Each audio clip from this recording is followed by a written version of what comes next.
Hello everyone, कैसे हैं? मैं हेमंत बात करता हूँ आप सभी का आज की इस वीडियो में। आज की इस वीडियो में मैं आपको बताऊंगा कि हिकअप्स यानी हिचकी कब और कैसे आती है। तो चलिए वीडियो स्टार्ट करते हैं।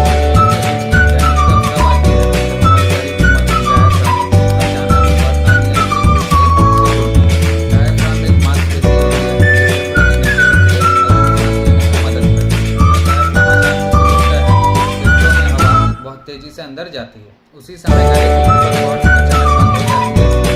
जैसी आवाज निकलती है इसे हम हिकअप या हिचकी कहते हैं।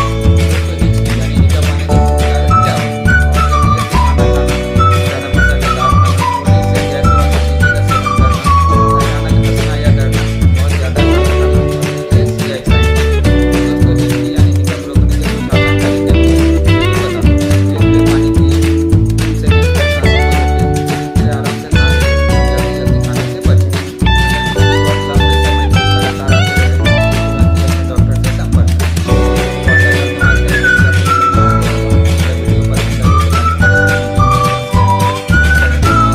भी कर ले। तो मिलते हैं फिर एक नए टॉपिक के साथ। तब तक के लिए अपना ख्याल रखिए। Take care, good bye.